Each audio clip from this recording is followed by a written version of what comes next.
So moving on from the Let's Try section, we're discussing creating and opening presentations. So as we know, or may not know, PowerPoint files are called presentations, right? So whenever we sort of create a new, whenever we start a new project in PowerPoint, we'll need to create a new presentation, which can either be blank or from sort of a template, right? You'll also need to know how to open an existing presentation. So if we remember, we did go over how to create a new presentation sort of earlier, right? And the process is pretty straightforward. So assuming we load into, say, a new instance, or like we have a PowerPoint already open, we can go to File, right? And go to New. And then we can create sort of a new blank presentation. And in this little list here, we will sort of see maybe templates we've used in the past, because if you remember, at sort of the beginning of the class, we opened this template, right? So it'll show recent templates as well, right? Also, if we didn't want a blank presentation or use any of our recent ones, we could refer to templates here. If we have a specific idea in mind or a specific look or aesthetic we want to go with, we could also search it up here. So let's say I want a more corporate PowerPoint template. I believe I spelled it right. We can click on corporate, right? And as you can see, we sort of get a lot of different designs, right? And honestly, it's very useful, right? If you want to create sort of a general type of presentation, right? Like if you're a company and you need a product pitch deck, you can use this. If you want something a little bit more like peppy, or like, I guess, how do I say it? Like designed really nice, we can go with this, right? And that is to say that there's a lot, right? Sky's the limit. And another thing worth noting is that even if you can't find a sort of template you need through sort of PowerPoint, there are sort of other locations to get it. Now let's start with a question. And we're going to start off with a simple one, right? This is a very simple question. We'll give it a minute 30. But where do we think we could find additional templates, everyone? Where do we think? Let's take a guess. Where do we think we could find some additional templates? What do we think?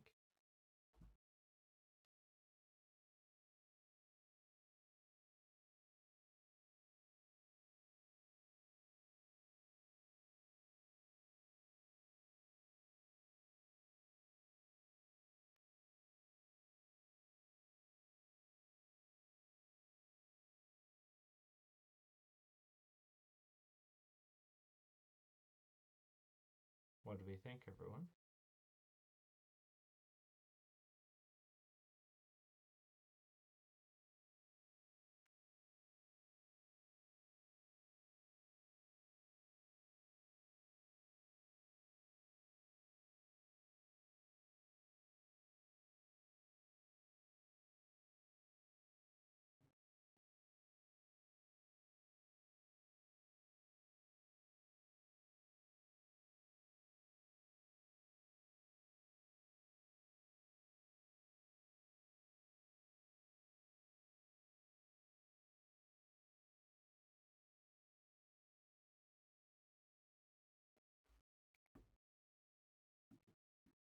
Well, if we want to take a guess, or if we wanted to know, we could find a lot of them online, right? So we could search up slide templates and search up a specific theme, and we can find a lot of potential templates that we can use, right? So really, again, sky is the limit.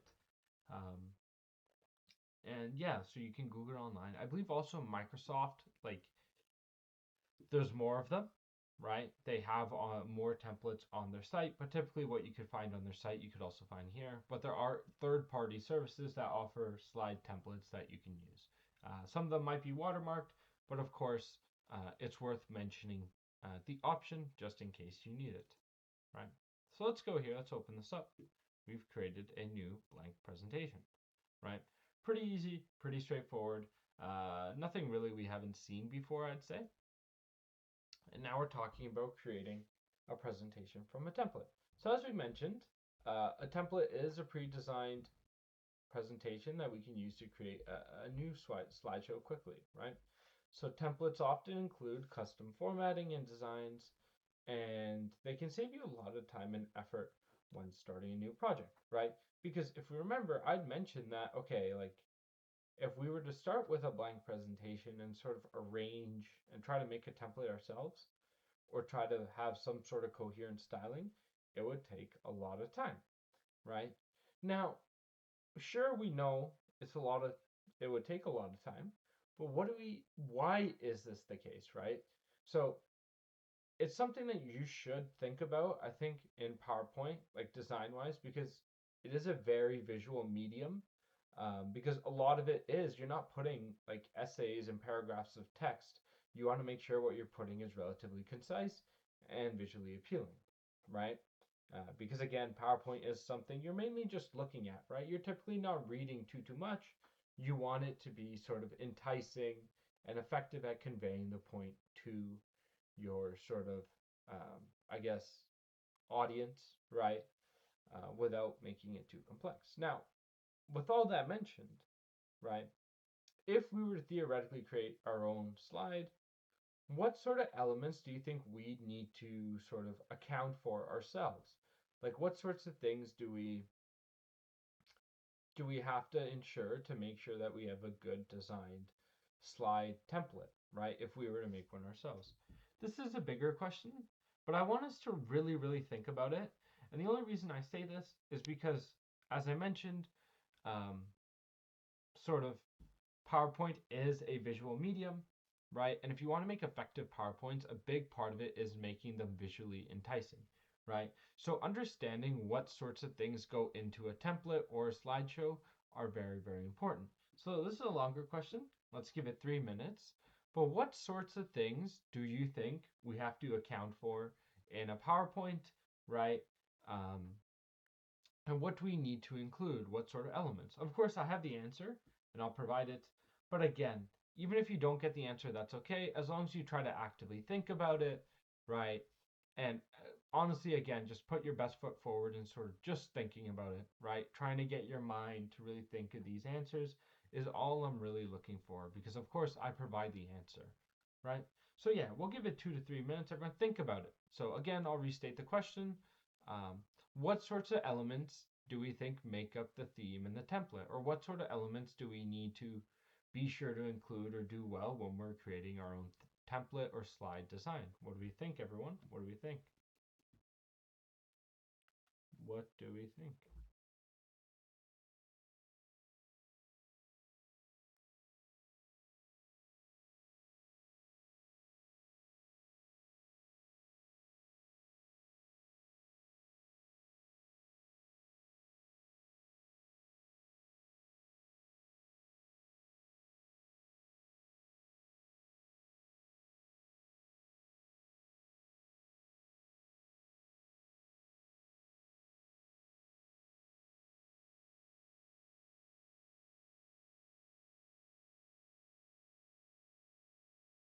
What do we think?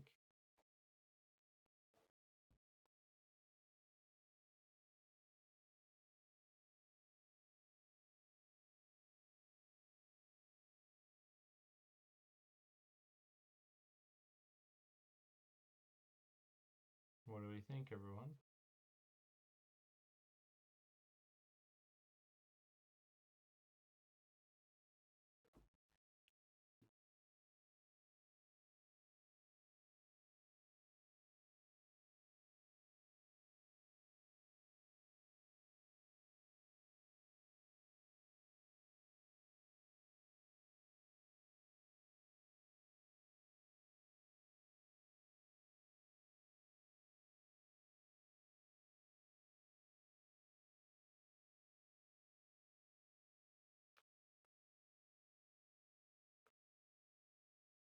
What do we think, everyone?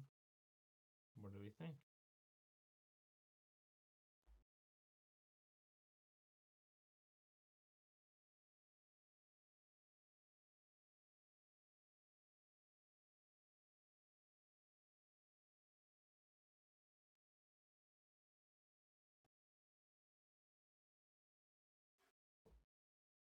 What do we think, everyone?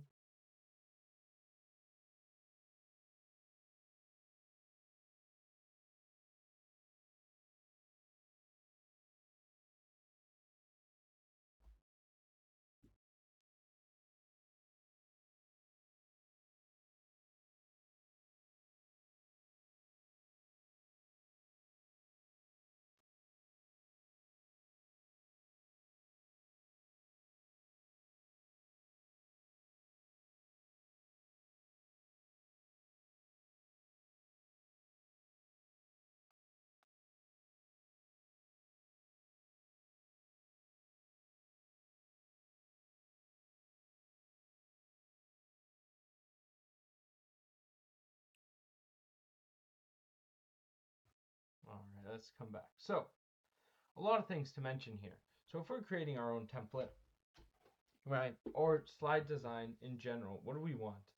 Well, we want, of course, theming, right? So an overall design, right? So if we look at sort of our PowerPoints, let's open this. Let's just do this slide, right? We have some sort of theming, so an overarching design. So let's create a new slide, right? So we can see here, like this is our title page, right? We have a certain visual structure, right? So here we have like our title, whatever, and then we have a background, sure, right? Then we also have sort of spacing for text and titles, again, like right here, and then some sort of visual elements, right? I'm oversimplifying this, but look, we have sort of these bars to sort of encompass it to give us a clean looking setup, right? Um, like you see. And then another thing is like font, right? We want to make sure we use a font that really meshes with sort of the choices we made for our overall design, right? We also want colors that, like font colors that mingle with our overall design, right? We also want like comfortable spacing, right? Good blocking, these sorts of things, right? And oftentimes, right, the better looking or the cleaner a PowerPoint looks, in all honesty, the more effective it really can be, right? Because we're often very, very visual sort of identifiers. And if we just have sort of a blank PowerPoint that's just no text, like basic text, just a white thing, that's not really too appealing, right? Whereas we have some sort of tasteful design, right? It does increase one's sort of attention to what we're making, right? And yeah, that was just to show you like how much really goes into a template and how much really goes into design, right? Now that said, right, just use a template. You can make your own like templates or design. That's completely fine if that's your prerogative. But if you're like, okay, well, I don't want to spend all that time making sort of a template, right? I'd rather focus on the content of my PowerPoint and getting that. That's completely fine. Templates are there for a reason. That's the whole point of templates being out there. Someone has already done a lot of the design legwork.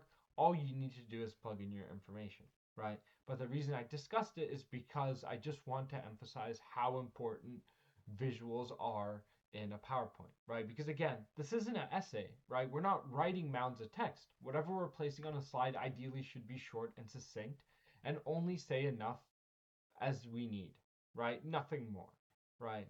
And that's where sort of the visual design tends to really, really shine, right? And again, so we can click on the File tab to sort of access our Backstage view and then select New, right? So what does this do? This opens up the new sort of um, the new presentation tab. Sorry, right? So we see like bank presentation along with a lot of templates, right? And as I had mentioned, right, that we can click a suggested search to find templates or use the search bar to find something more specific, right? In our example, we'll search for the keyword chalkboard, right? Let's say we're in a school, we're looking for something like educated related, right? We can click on sort of the chalkboard and sort of there we go, right? Um, so the first one, again, that's probably what we're looking for, right? And we can click on a template, right? And I will show this, I will highlight this, don't worry. And we can see sort of how the slideshow appears and whether this is in line with sort of the visual goals we have for our presentation. Then we can click create to select this, to use the selected template, and then a new presentation will appear. So let's go here. Again, File tab, New. There we go, perfect. Now let's do the same thing that the slides had. So let's go Chalkboard. And let's click on this, right? So now we see a little preview, download size and all this information. We can just click create. So if it's not already downloaded, it will download it for you, but then it'll open it up, right? And now we're looking at it, look, right? So keep in mind what I mentioned. So a background or some sort of aesthetically pleasing background, fonts that match sort of the whole overall design ethos, right? Like white text, right? It somewhat looks like something drawn by chalk, right? But it's also easy to read on this background. Then we have, like, this is just another design element, right? And then we look here, again, same thing, very, very similar to how you'd see sort of a teacher writing on the board, right? At least that's the goal. So we see our content and title, a chalk line that actually looks like a sort of chalk mark, and then bullet points again, very legible text, color and size, right? And as you can see, just different elements that just all string together to create a template, right? And then even here, if we want to insert an image with like 3 bullet points here, we can do that, or even a big picture here, along with little text here, right? And this is what templates offer. There are a lot of, so one thing we'll get into, hopefully, I believe soon, is the notion that there are sort of different styles of slides. So far, we've probably just been sort of familiarized with like this sort of slide where we have a title, right? Some sort of visual hierarchy marker, right? So it separates the title from the text. And then we just have a text box with bullet points, and maybe we'll throw an image here, right? But one thing we'll note is that often there are different sort of styles of slides, right? So we have one here with the text on the left side, and then sort of an image on the right, right? Same thing here, double text, right? So 2 columns, right? And here we have sort of the ability to add an image or text, and then add text here, like that, right? So hopefully, again, we're starting to see sort of the sheer diversity in design. Also, we have more sort of possible templates here, right, that we can use. So this is just straight text. This is like image and text and all that available, right, made for us already in the template, right? Now we're talking about opening an existing presentation.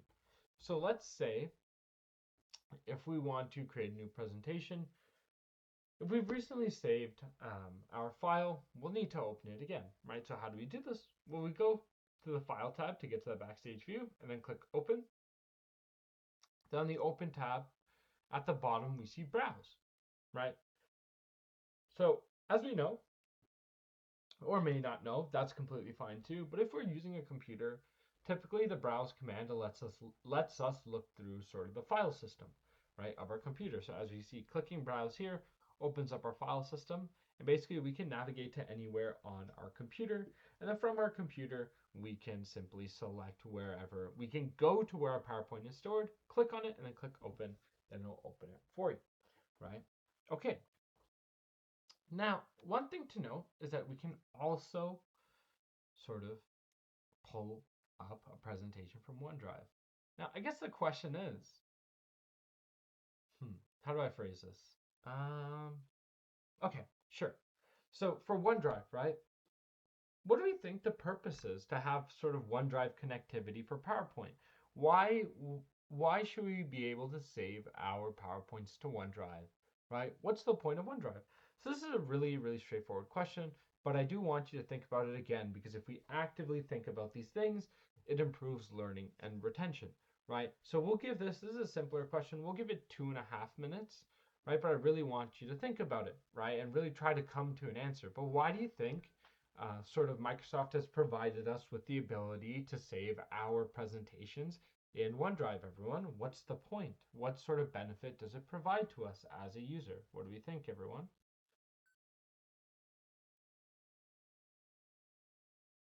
What do we think, everyone?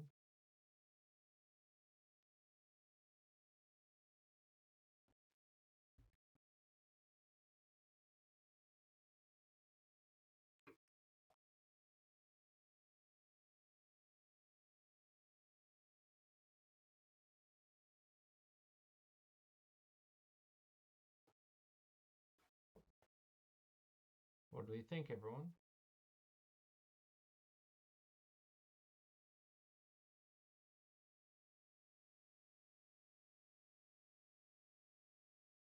What do we think?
What do we think?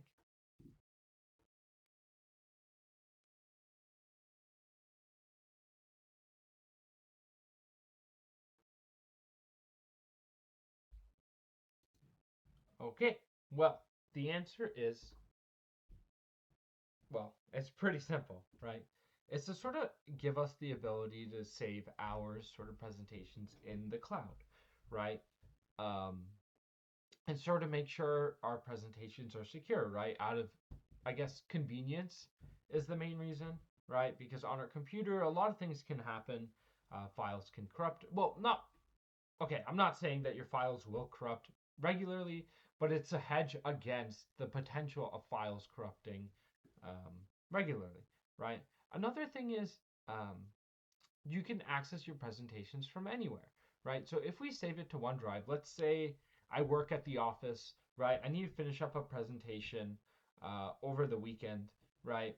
But like but I won't be at the office, right? Of course, I can just upload it to OneDrive, right? And then when I get home, since I'm logged into the same OneDrive account, I can just open up the file and continue working, right? So that's one reason. Another reason is collaboration, right? So once we save a file to OneDrive, we do gain the ability to be able to share the file with others, right? Now, why is this important? Let's say we're working in a company in a team of 6, right? And we're all working on a business report presentation um, together, right? By saving it to OneDrive, it means that we can all edit and sort of add to the presentation at the same time and see everyone's changes in real time, make comments, right? Make suggestions, that sort of thing, right? So that's another really, really big reason, right? And honestly, it beats how it was before, where a lot of people would work in silos. Like, let's say, with the same example, a team of 6 individuals working on sort of a project, right? Um, let's say a presentation, right? Well, you had to have one central copy of the presentation. That would think about it. Every individual had to work on sort of their component alone. Then at the end, they had to bring everything together and really just stitch it together, right? But what are some possible issues with this?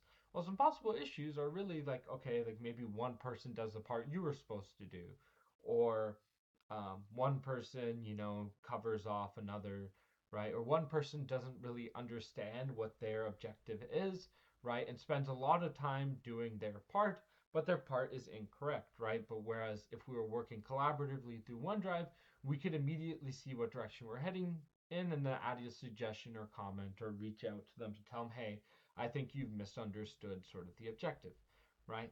And that's really what it is, right? It is a pretty big convenience. I think most sort of workplaces and even in school, right? They really incentivize collaborating over the cloud, right? Because it does make the whole process of collaboration much, much easier, especially in a professional environment where you really need to get what you need to done with other sort of team members, right? So yeah, moving on. So now we have compatibility mode. So let's pause here. So I want us to really think about this. Now, I don't expect you to get this right because, first off, let's put a pin in that. Let's just show you how to open. So we go to File, then we go to Open, and then we'll see sort of, obviously this is a fake OneDrive, but like maybe there's presentations there. There aren't, but maybe they're there. And then here in presentations, we can see our recent presentations. So let's just do something like this, and then we can open our presentation like that, right? So that's that. That's pretty straightforward, pretty intuitive, I'd say. Nothing too crazy there. Now, here's what I was talking about before I sort of went on a tangent. But so we're talking about um, compatibility mode. Now, I don't expect you to guess correctly what the compatibility mode is, right? Because it's a feature that's not really as present in other applications, or at least you don't hear about it, right? So it is one of those components where it's like, if you know, you know. And honestly, the situations to use it doesn't really come up often, but I do feel like it is something important worth mentioning regardless, right? So I guess the question is, we'll give it 2.5 minutes. What do we think compatibility mode is if we were to give it a guess? What do we think compatibility mode is, or what does it do for us, everyone? We'll give it 2.5 minutes and really just think about it and try to have an answer. If you get it wrong, that's completely fine, but what do we think compatibility mode is, everyone? What do we think? What do we think?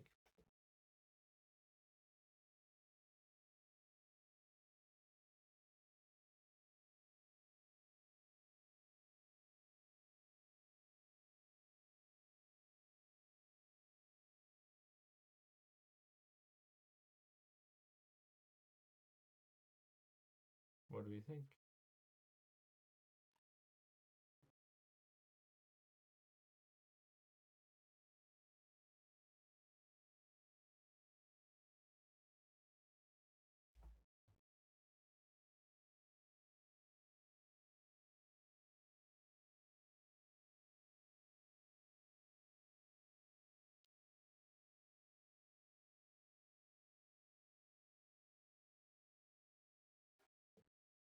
What do we think, everyone? What do we think compatibility mode does?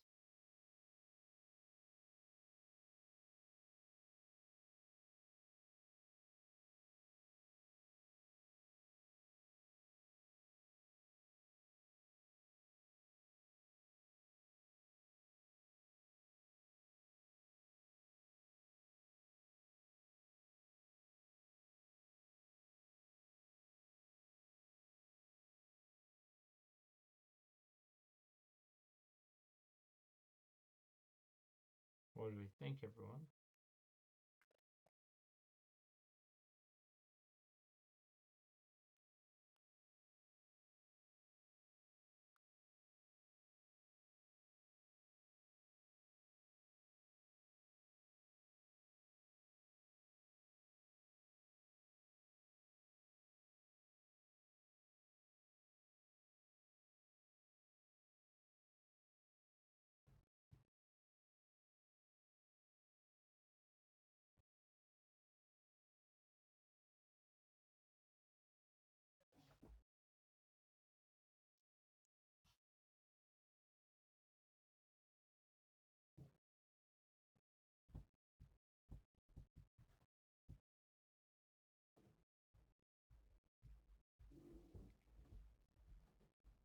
All right. So let's get into compatibility mode. Hopefully we have an answer. So what compatibility mode is, it's a mode that Microsoft made to give us sort of interoperability between sort of older versions of between presentations created in older versions of sort of PowerPoint, right? So sometimes you may need to work with presentations that were created in earlier versions of Word, like PowerPoint 2003 or PowerPoint 2000, right? And when we open these types of presentations, they will appear in what we call compatibility mode, right? So, I mean, does it happen as much now? Not necessarily, but it is something worth noting in case it does happen, right? So one thing to note about compatibility mode is that it disables certain features. So we'll only be able to access commands found in this program that were used to create the presentation. For example, if we open a presentation created in PowerPoint 2003, we can only use sort of the tabs, commands, and features found in PowerPoint 2003, right? Um, in the image below, we can see at the top of the window that the presentation is in compatibility mode, and this will sort of disable some current PowerPoint features, including newer types of slide transitions, right? To exit compatibility mode, you would need to convert the presentation to the current version type, right? However, if you are collaborating with others who only have access to that earlier version, it's best to really just leave the presentation in compatibility mode so the format will not change, right? It, you might be wondering, okay, well, why can't I just edit it, right, in my modern version of PowerPoint or my most recent version of PowerPoint? And that's because you risk breaking sort of the original presentation format. You could get a lot of errors, right? Because technically, the old PowerPoint file is coded under the guise of its original application. So let's say PowerPoint 2003. It doesn't have the systems and the logic built in to sort of be able to handle the newer features that have been added, right? So technically, you can't even add these things, right? And that's why um, sort of PowerPoint does, I guess, gray it out or make sure these newer features are not accessible um, in our old presentation, primarily because, we just want to get around the presentation breaking. We don't want that to happen. In order to do that, we just block out sort of the features that don't work, right? It's a pretty easy way to do it, pretty straightforward. Nothing too crazy there, right? And now we're talking about converting, right? So if we do want access to the newer features, we can do what we call converting the presentation to the current file format, right? So like if we're like, okay, well, the individual that sent us this file, they've upgraded to the most recent version of PowerPoint, but they still want to be able to edit and work on this presentation, right? That's originally made in, say, PowerPoint 2003. Well, no worries at all. We can definitely do that, right? So how do we do that? Pretty straightforward again. We go to the File tab, right? And again, as we remember, this opens up our sort of backstage view, right? And we sort of locate and select the Convert command, right? So when we go to the Info tab, we see Compatibility Mode, along with a little write-up explaining what that does, right? And we also see a command here titled Convert, right? Perfect. Then we have the Save As dialog box here, and we can save the location where we want to save the presentation, enter a file name, and then click Save. And the presentation will be converted to the newest file types, right? Um, Now, I did have a question. Perhaps we remember this from sort of our Word or Excel modules, and we'll give it 2 to 3 minutes to sort of re-jog your memory because we will discuss it later. But what do we think the difference between save and save as is, right? In the context of PowerPoint, what's sort of the distinction between the two? I mean, surely both of them um, save our file, of course, right? But what do we think the specific use cases of save or save as are? Everyone, we'll give this one 3 minutes because I really want you to think about it and get this answer. But what do we think? What's sort of the difference between save and save as in PowerPoint, everyone? What do we think? What do we think? What do we think, everyone?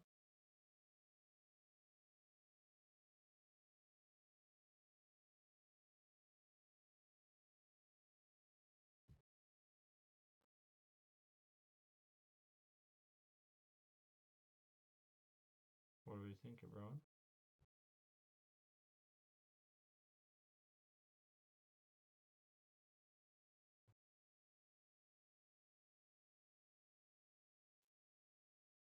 What do we think? What's the difference between save and save as?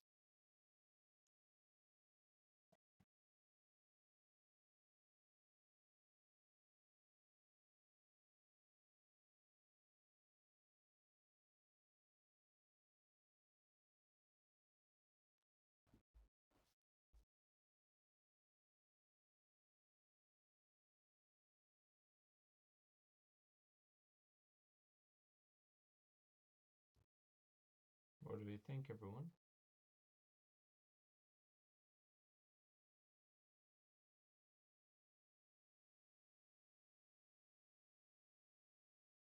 What's the difference between save and save as?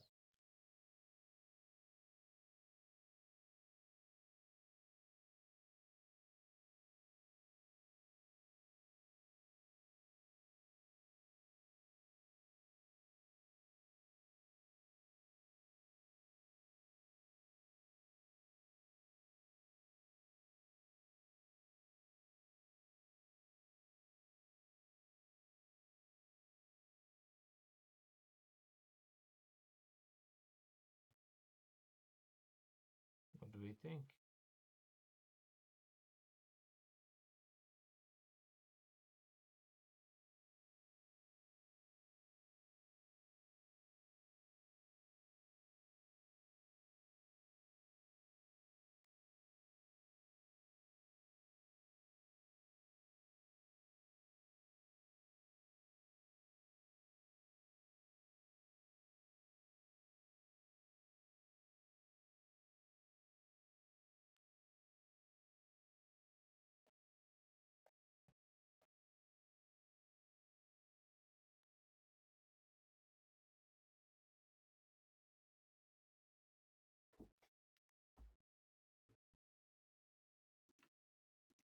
All right. Well, so this is a very important distinction to make, right? And I'm sure we will touch on it later, but I did want to get it into our heads now, right? So, save and save as, there is a pretty sort of decent distinction, right?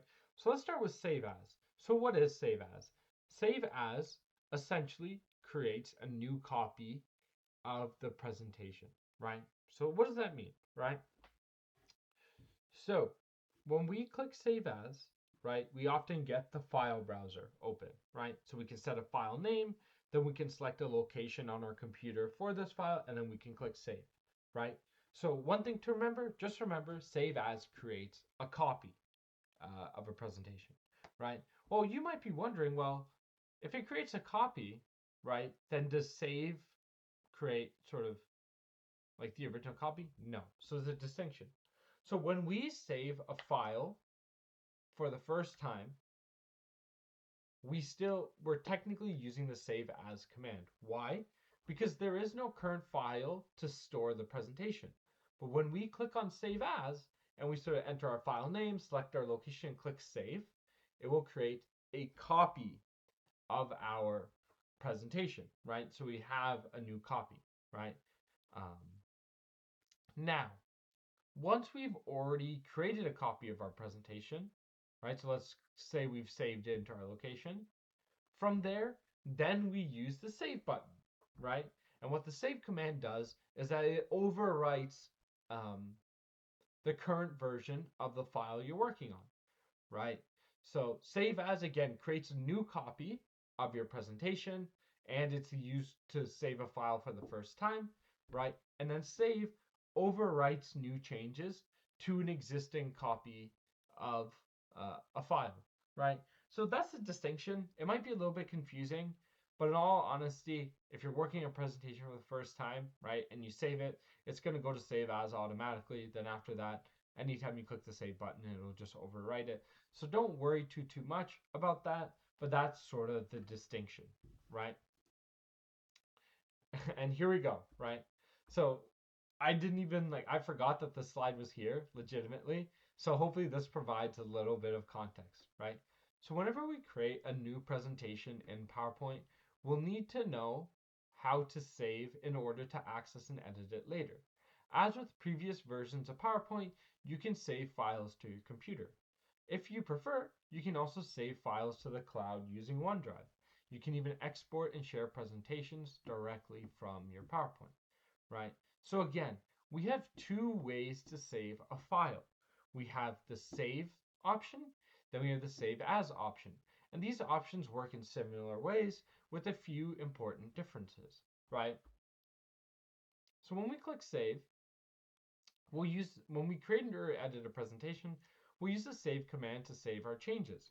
We'll use this command most of the time, and when we save a file, you only need to choose the file name and the location for the first time, right?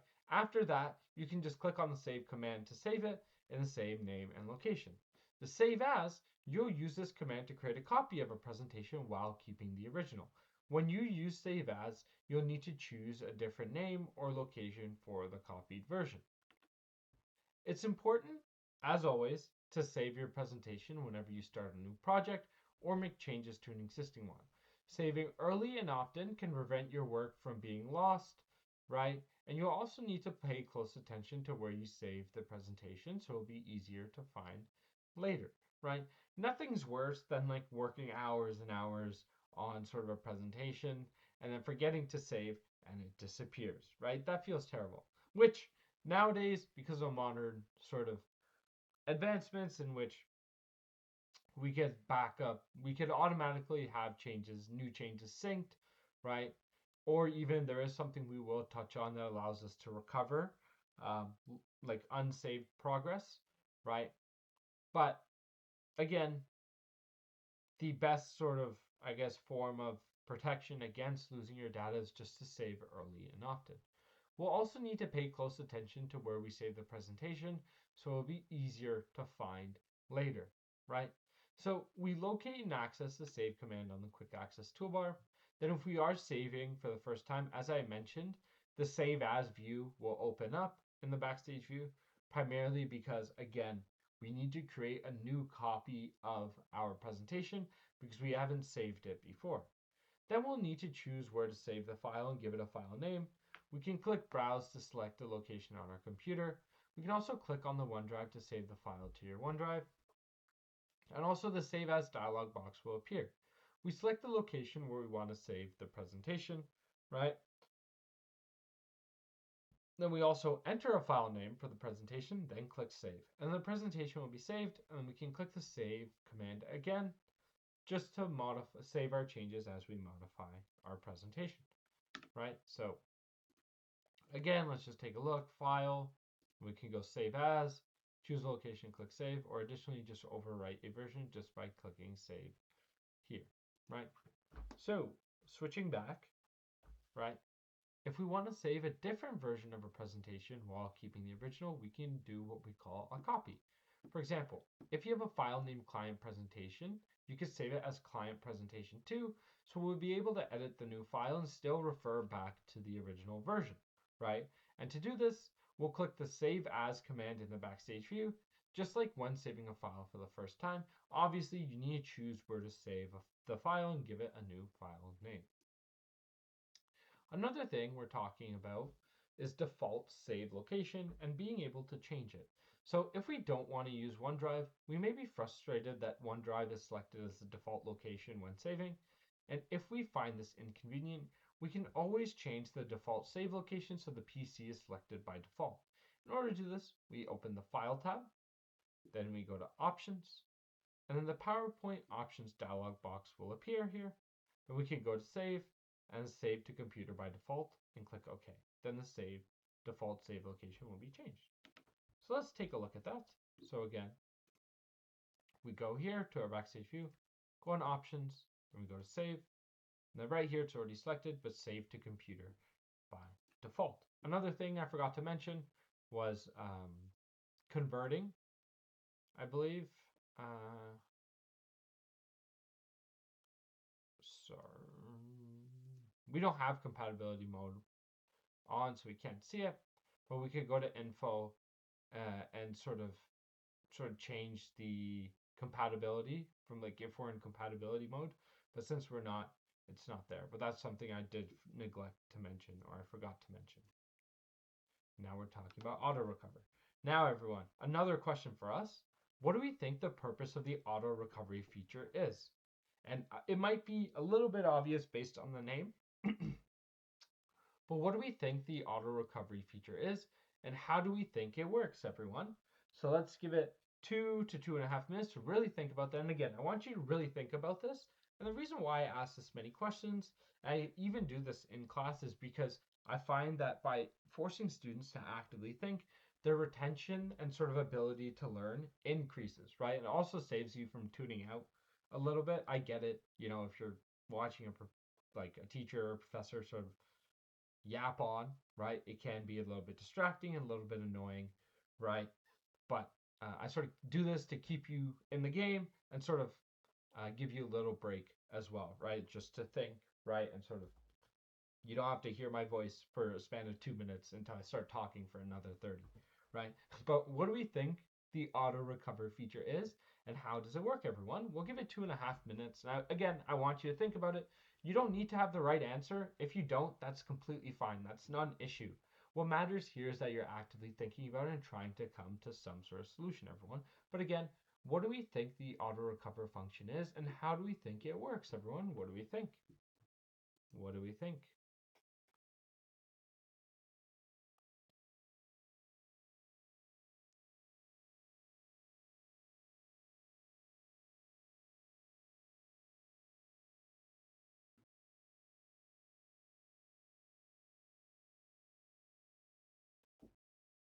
What do we think?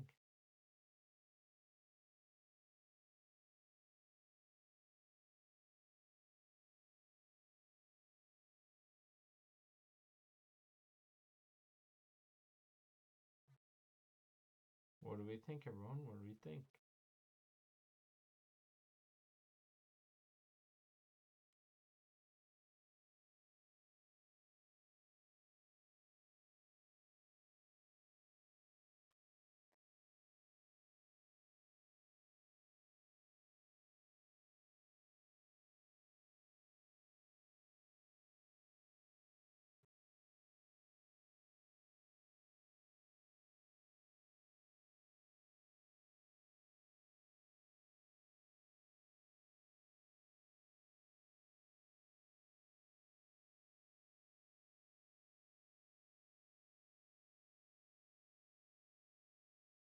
What do we think, everyone? What do we think?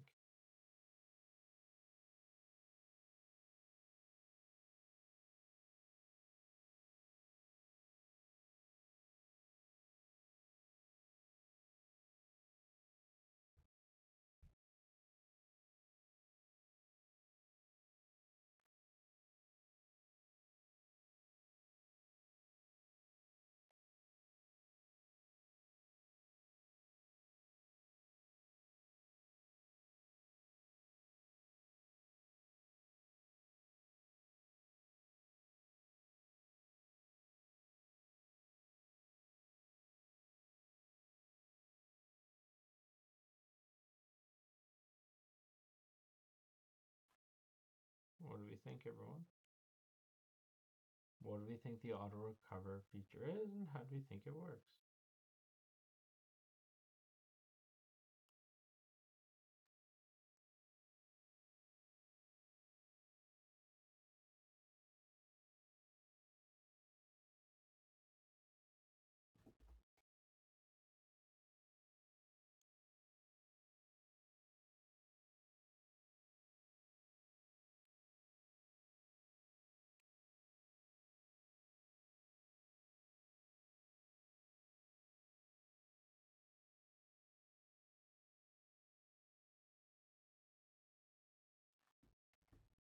All right, so let's get into it, right? And if you don't know, completely fine. Again, so basically, PowerPoint automatically saves your presentations to a temporary folder while you're working on them.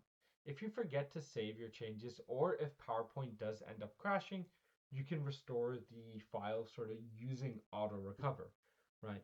And to use auto recover, we just open PowerPoint, and if autosave files or autosave versions of a file are found, the document recovery pane will appear, right? So if we've had an unexpected crash, the power went out, file corrupt or whatever, right?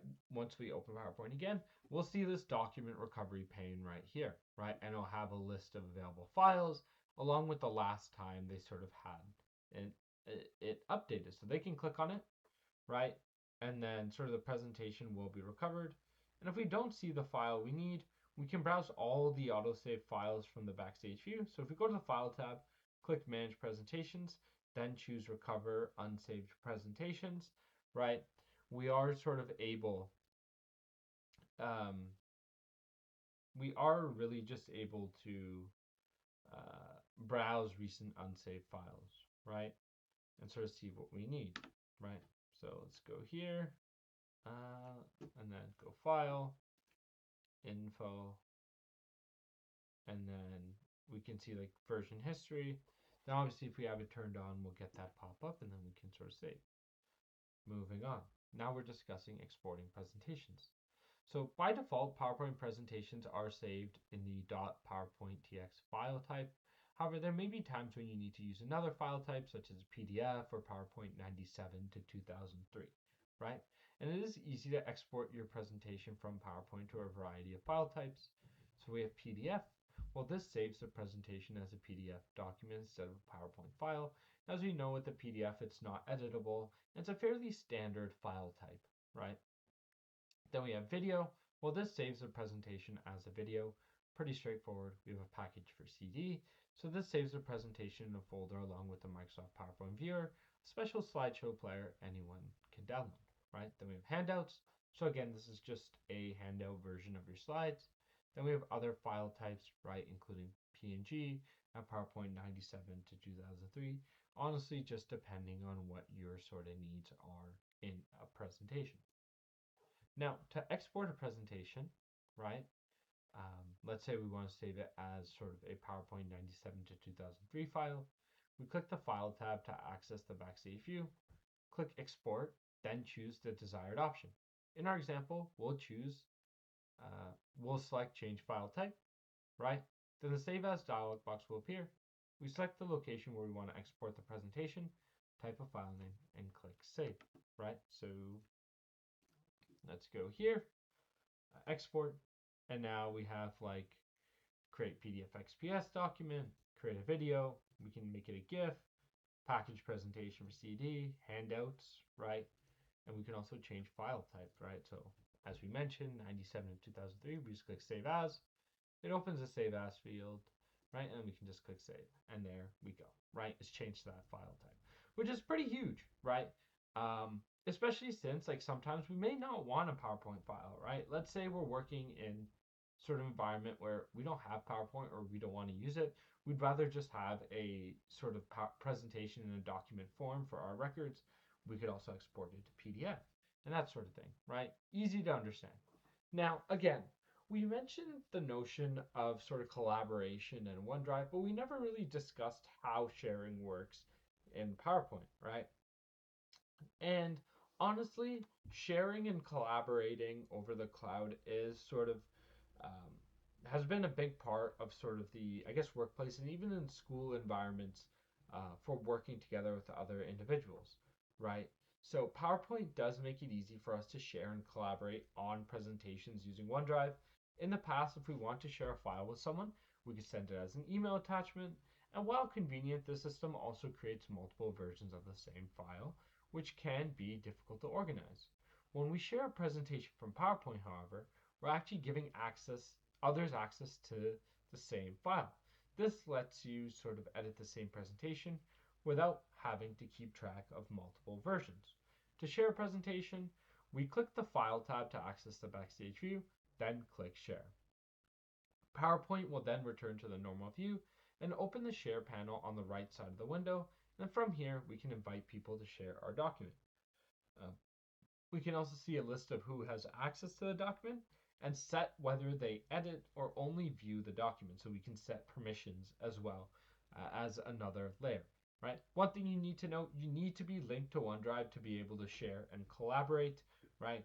That is a relatively big component of it, I would say, right? So how do we do it? Well, again, we go to the Backstage view, we go to share, and once we connect it to OneDrive, we could invite people by email, we can add a link, all that sort of thing. Like get a sharing link here, and sort of send it to someone, right? Or you can even send it as an attachment if we wanted to do that as well. Really, sky's the limit. A lot of individuals typically just invite a person by email. They'll get the invite in the email, they can open it up and do what they need to do, right? And again, sharing and collaboration is a very, very important part of sort of the modern workload, right? Working in a team and being able to sync your changes in real time while others can see it is frankly really, really important and really, really helpful. in the context of a company. So that's why it is always important to mention it, and also how to use it if you haven't really had the experience with it yet. And we'll sort of end our section there, right? And next we're discussing slide basics. All right, everyone, now getting into slide basics. So basically, one thing to consider is that every PowerPoint presentation is, as we know, composed of sort of a series of slides, right? Well, these slides may come in different format, but essentially, as we know, or may not know, PowerPoint is essentially sort of a way of taking a bunch of information, shortening it, simplifying it, and then condensing it onto a couple of slides, right? Um, Now, to begin creating a slideshow, we'll need to know the basics of working with slides, right? We'll need to feel comfortable with tasks like inserting a new slide, changing the layout of a slide, arranging existing slides, changing the slide view, and adding notes to a slide. So in terms of understanding slides and slide layouts, when we insert a new slide, it'll usually have placeholders to show you where content will be placed. Slides will have different layouts for different placeholders, depending on the type of information we want to include. Whenever we create a new slide, we'll need to choose a slide layout that fits our content, right? So placeholders can contain different types of content, including text, images, and videos, and many placeholders have thumbnail icons we can click to add specific types of content. In the example below here, we can see that the slide has placeholders for both the title and the content, right? And we'll go into these more in depth, but let's just look at these, right? So we have a title slide, right? So what is that for?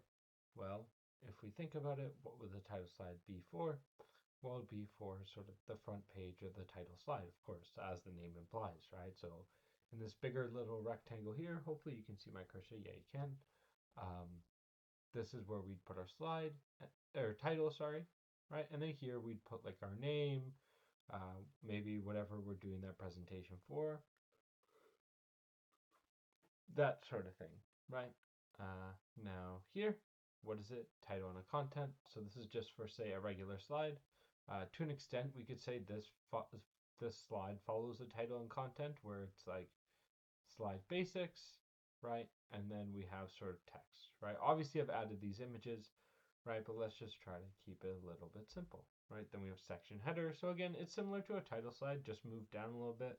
Maybe if you're, or okay, let's just start with a question, right? As always, I love my questions. What would we think the section header is for? What would we use that slide? So we see two text boxes, one bigger than the other, stacked on top of each other. What do we think the section header is for, everyone? What do we think it does if we were to guess, everyone? What do we think? What do we think about the section header?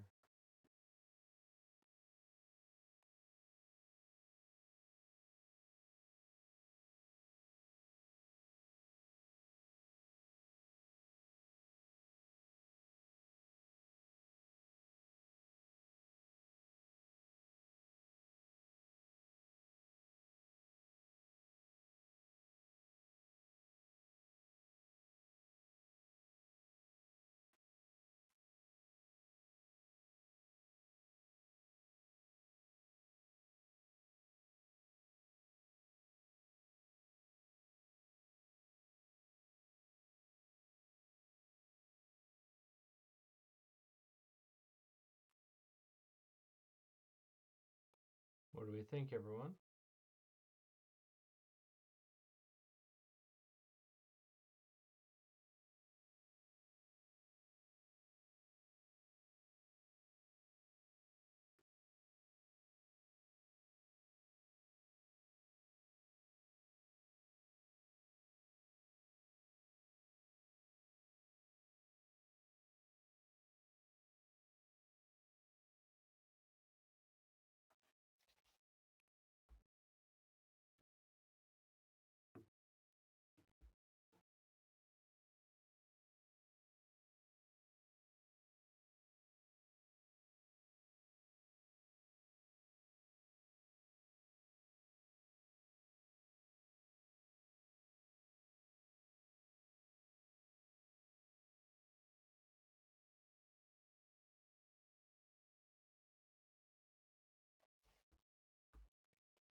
All right.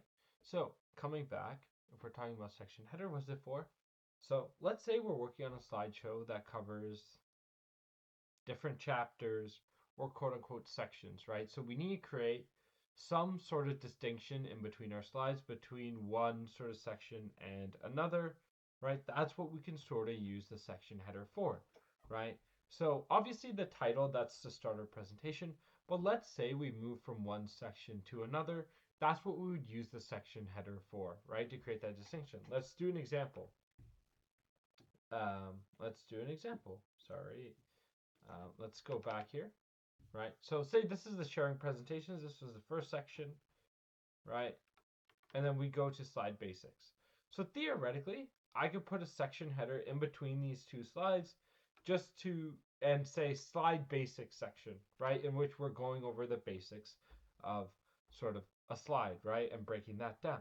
So that's what the section header is for, right? Then we have the to content, again, very, very prominent sort of format in which we have sort of a title bar, right? A little title, and then we have two fields or two placeholder fields, right? So we could put a graph in here, a table in here, a chart in here, right? Maybe a use of this is maybe two graphs. So let's say business revenue between 2 years, right? And just comparison or just adding two images. Here's what we can do comparison. So that's a better sort of example of what I just mentioned, where let's say we're a company and we're looking at sales before and after a certain date. We can put two charts here, whatever we want. Then we have sort of a slide with just the title. We have a bank slide. We have a content with the caption, right? And then a picture with a caption, right? Now we have to insert a new slide. So when we start a presentation, it will continue one slide with the title slide layout, and we can insert as many slides as we need from a variety of layouts. From the Home tab, we click the bottom half of the new slide command, so that's right here.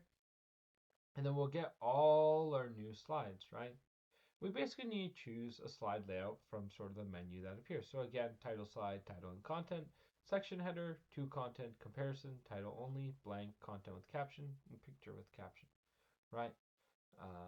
And so again, we have the placeholder, and then to change the layout, we just go to a slide, then we click on layout, and then we can quickly select the slide we want. And to quickly add a slide that uses the same layout as the selected slide, just click the new half, click the top half of your new slide. So let's go here. Right, so let's click new slide, let's click on this drop down, let's do to content. Right, and let's just insert a chart here.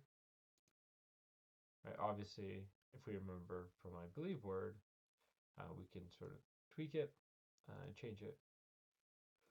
Let's just insert a different one, and there we go, right?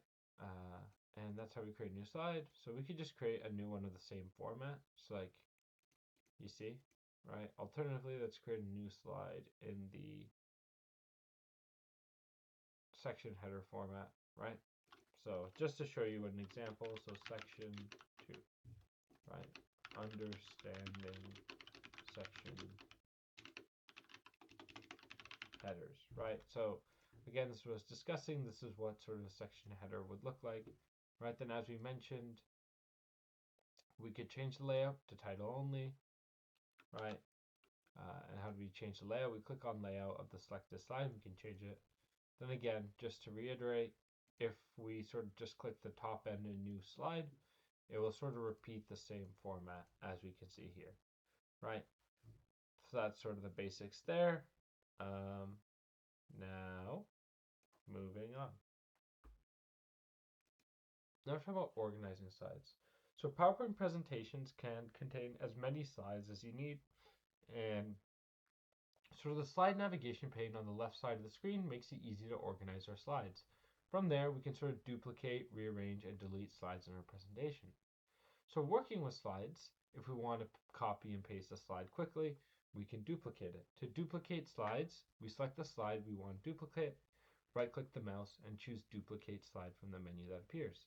We can also duplicate multiple slides by selecting them first. Right, now this is another question, and this is a little bit of a knowledge check, so don't worry if you don't remember, you don't know the answer, because I will explain it. But how do we select multiple slides, everyone? Let's give it another 2 minutes, but how do you think we would go about sort of selecting multiple slides. How could we do that? Do we remember? I believe this is something we discussed. Maybe we haven't discussed it, potentially. But how do you think we could sort of go about selecting a slide? Let's say if we want to duplicate it. What do we think, everyone? Let's give it 2 minutes to really think about that. But how do you think we would go about duplicating a slide? What do we think, everyone? What do we think?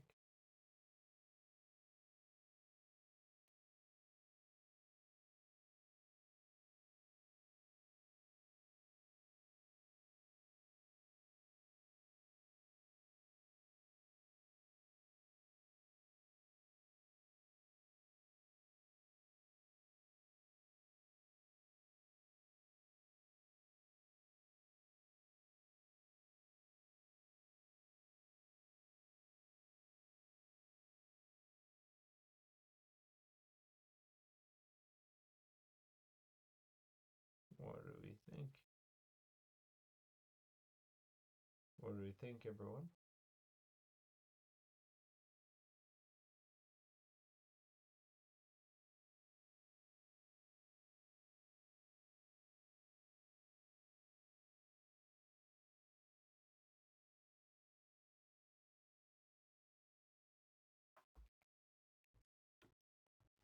All right, let's come back here, right? So how do we select multiple slides? Well, if you remember, we can hold the shift key. So let's select this slide. Let me see if I can, oops, knocked over some stuff.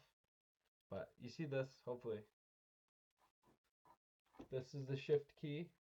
Hopefully my thumb's, yeah, my finger's on it, right? So I hold the shift key, which hopefully you can see. Maybe not, but you know where your shift key is. I don't know why I picked up the keyboard, but you can click, right? So we'll keep holding shift, then click. Or it is a bit odd, so you see how it's sort of sectionated. So let's say, let me just release here for a second. So one thing is the shift works weird, so it won't go up and down. So generally speaking, and this might be a little bit confusing, so let's say you want to select sort of multiple slides in a range. How do we do that? Right, so we'd select the topmost. So let's say I want to shift, like select slides 2 to 4. I do that by holding shift, as I'm doing right now, and then sort of selecting, sorry, let's just, you click on it first, and then just select, right? But look, as we notice, if I click up, it deselects sort of the others. So again, you go to the topmost slide, hold shift, and then select it, right? And now you've selected sort of multiple sort of slides, right? And that goes for, I believe, a lot of objects in sort of PowerPoint, Word, Excel. We can hold the shift key, and we can hold shift key and then click on sort of the ones we want to select, and then we should be good to go in that regard, right? We can also move slides. Again, this one's very, very easy. We just click and drag to change the order. And we could delete slides simply by clicking the delete key or backspace. So let's look at this, right? So duplicate slides, how do we do that? We just right click, duplicate. There we go. If we want to duplicate multiple slides, so let's just do these 3. So we hold shift, so 3 to 5, and then right click.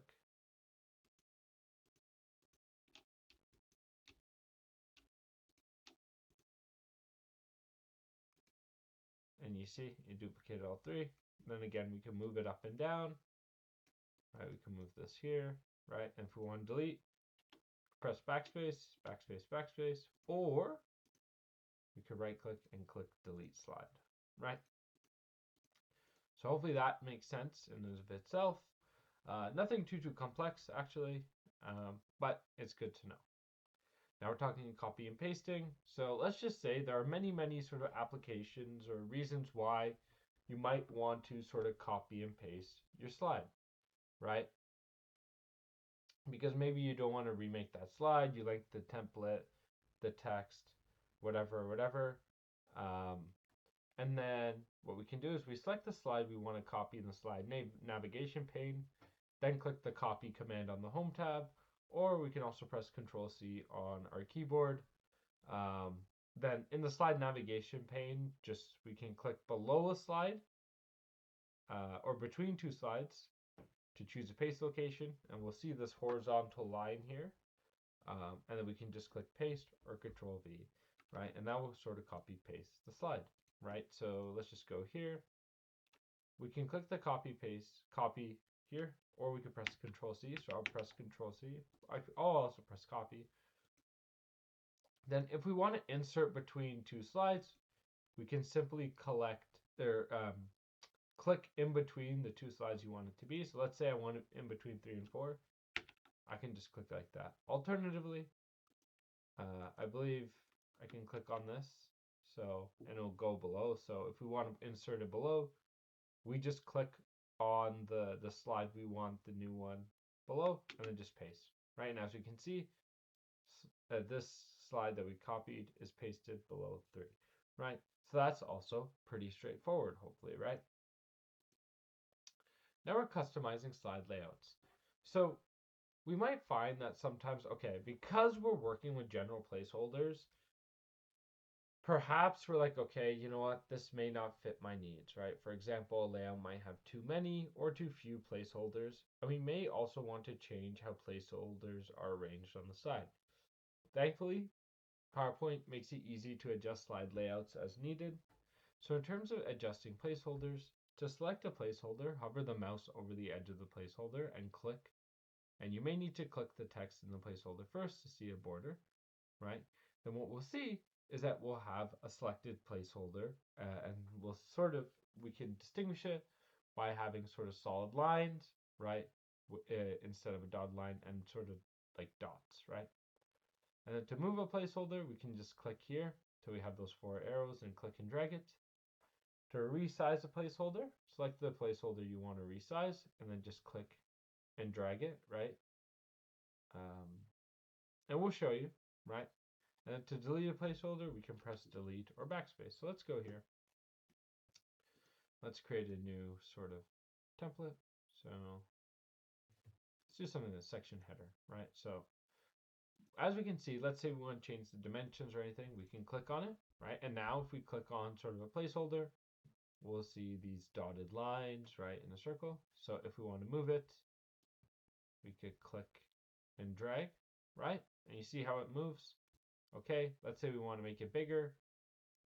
You can just click and drag these, right? There we go. Pretty straightforward there. Nothing too crazy. Resize placeholder we've selected. So we've covered all those. And now let's cover delete. So we could go like this.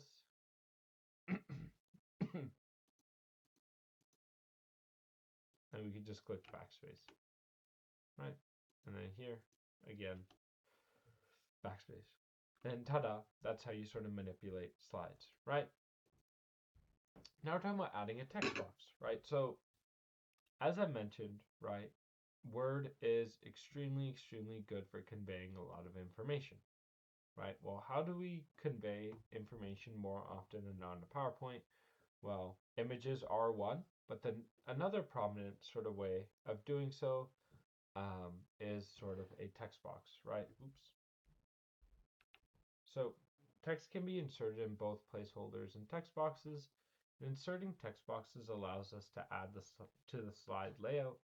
And unlike placeholders, right, text boxes always stay in the same place, even if we change the theme, right? And from the Insert tab, and to do this, we go to the Insert tab, right? And one little thing that you're going to start to hear me say often is that if we ever want to insert something into our slide, what's our first go-to? Our first go-to is the Insert box, right? That's always what you should be thinking of when you first want to insert something in our slides, right? And then how we do this, well, we go to the Insert tab, select the text box command, and then click and drag to draw the text box on the side. Our text box will appear, and then to add text, we can simply click the text box and begin typing, right? So how do we do this? We see a blank slide. Again, insert. Let's go text box, right? And this works for most of these items anyways, okay? So that's something I want you to remember. it works for most of those items. So let's go like this, and look, we have a text box. Text box, right? And obviously it will fill. You just need to sort of adjust the overall, I guess, horizontal length, right? And then of course, if I keep text, like adding text,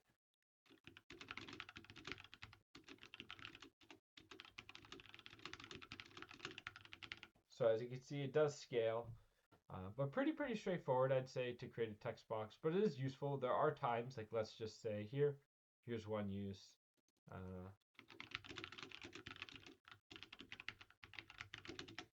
Right, so let's just do this, and let's quickly just insert a picture. A little bit of a spoiler of how to do, like, insert a picture, but let's just do this. And then let's just resize it really quick. And there you go, right? Like, that's a use. Obviously very crude, but there are a lot of reasons to use text boxes in sort of PowerPoint, and that is most definitely one of them, right? Okay, cool. So, moving on. Now we're talking about blank slides. So we've discussed sort of templating a lot already, right? But we haven't really gone over blank slides too much, right? And I mean, rightfully so. A lot of people aren't designers, right? But if we do want even more control over our content, we may prefer to use a blank slide, which contains no placeholders. Blank slides can be customized by adding your own text boxes, pictures, charts, and more. To insert a blank slide, we click the bottom half of the New Slide command, then choose Blank from the menu that appears.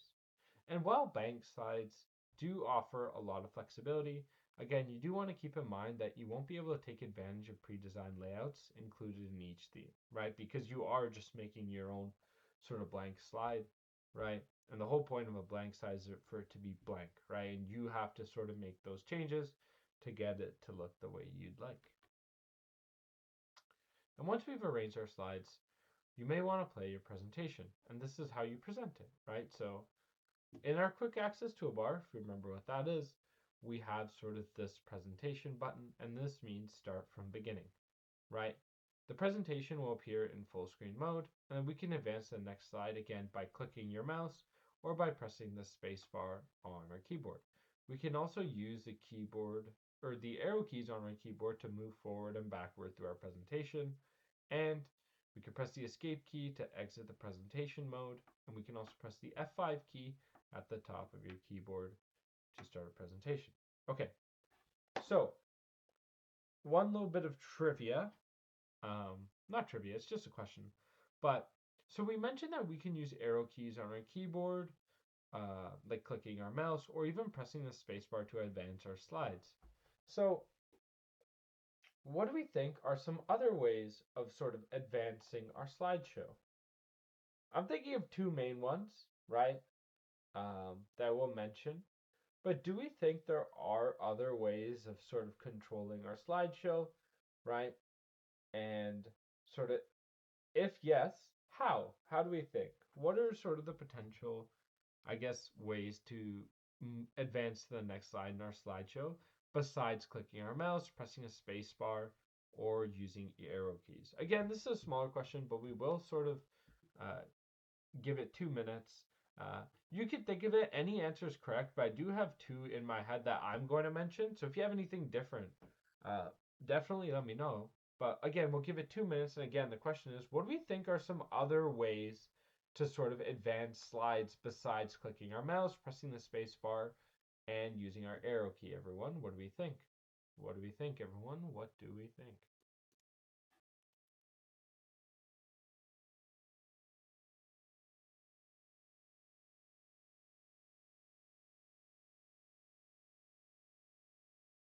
What do we think, everyone?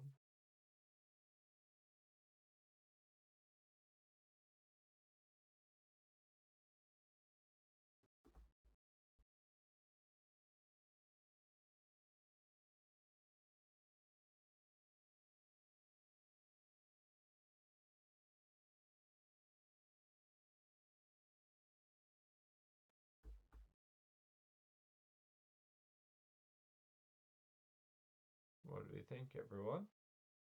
what are some other ways to sort of control our slides?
All right, so some other ways. Well, the first one, I don't know how common it is anymore, but I know in potentially corporate or more professional presentations, we can use what we call a clicker, right? So it's a little device, think of it like sort of a TV remote that allows you to sort of do certain actions for your slideshow, like go forward, go back, right? Some of them even have a laser pointer built in, so you could point out certain things on your slides, right? So that's one pretty common way of advancing your presentation. Another one, actually, and we will go in how to do it, right? Go into how to do it, but we can time our slides, right? So let's say we're adhering to a strict presentation schedule. Now, I wouldn't recommend this, but if you ever wanted to sort of have everything timed, what you could do is you could create a timer for your slides, right? And just have like each slide advance after a certain period, right?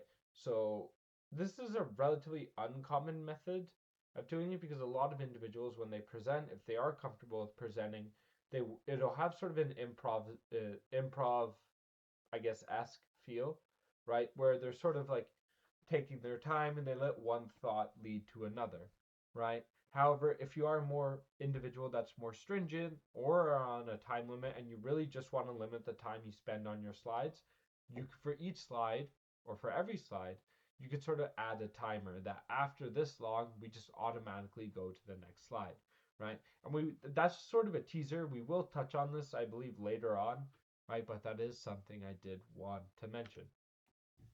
Moving on. Now we're talking about customizing slides, right? So as I mentioned time and time again, PowerPoint is a very, very, very visual medium, right? Because we're sort of, again, taking a bunch of information and condensing it and sort of packaging it into a very palatable and aesthetically pleasing format, right? Customizing our slides is really, really important, right?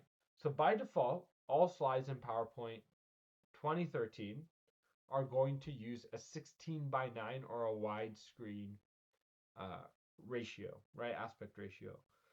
As we know, widescreen TVs also use a 16:9 aspect ratio, and widescreen slides will still work best with widescreen monitors and projectors. However, if we do need a presentation to fit more of a 4:3 aspect ratio, it's easy to change the slide size to fit that. And to do that, we go to the Design tab, then click Slide Size, right? And then choose the desired slide size from the menu that appears, or click Custom Slide Size for more options. So let's go here, right? So if we want to make that change, Design, Slide Size, and then obviously we can change it, but you just click and then change it, and then you can change it back as well. So that's also pretty straightforward. Now we're talking about formatting the slide background. So by default, as we know, or maybe we've noticed, all slides in our presentation typically by default have a white background, uh, unless um, unless they sort of by default, all slides in your presentation do use a white background, unless, again, sorry, I lost my train of thought. Unless they use sort of I'm losing my thought. Unless they use a template, right? So if you use a template, then the slide background may differ based on your sort of template, right? And it is easy to change the background style for some or all of your slides, and backgrounds can have sort of a solid gradient, pattern, or picture fill. Now, don't tell anyone, but with templates, a lot of the nicer looking ones, they're actually a picture that they put on the background, right? So maybe that makes a little bit sense, and that's a little tip for you if you want to sort of make your own like make a nice template. You can just put in a picture, right? But yeah, we can change our backgrounds, right? And we can sort of make it match our theming, overall, that sort of thing. So in terms of the design tab, right, in order to change our background, we go to the design tab, then click the format background command, right? Then the format background pane will appear on sort of the right. We'll select the desired fill options, right? So in this example, we're going to use a solid fill with a light gold color. The background style of the selected slide will update. And if we want, we can apply it to all our slides. So let's do that, right? So design, we're already here, right? Cool. Format background. So we can do solid fill, gradient fill, which is sort of like this, right? Like a gradient, like you see how this is going from white to blue. We have picture or texture fill, so this is an image, right? And we can just insert a picture. Let's just do a stock image just to show. Let's do this. There we go, right? Or we can do a pattern, so like specific patterns, and sort of edit the foreground or background. Again, sky's the limit, right? So we can do a lot. So let's just change this. Let's do green, right? Sky's the limit again with sort of slide design, like for background formatting, right? We could really do whatever we want to, which is great, right? And then again, we can reset, or we can apply to all, which applies the same color to all. Then there we go, right? Makes sense. Pretty straightforward there. But again, slide background I do think is very, very important, especially even if you're doing sort of, actually no, it's a general term, not even for just solid colors, but you just want to make sure that your background is relatively neutral. Now, why I say you want to make sure it's relatively neutral is because you really don't want it to clash with your text, right? Or have it serve as a distraction or make it easier to, or make it harder to read, right? Because the whole purpose of the background is to sort of accentuate your text and make it pop out and sort of, um, how do I say this? And sort of offer like a nice space, right? You don't want it to steal the show. You don't want it to hurt a reader's eyes. You want it to sort of look relatively clean and organized without sort of distracting your audience members, right?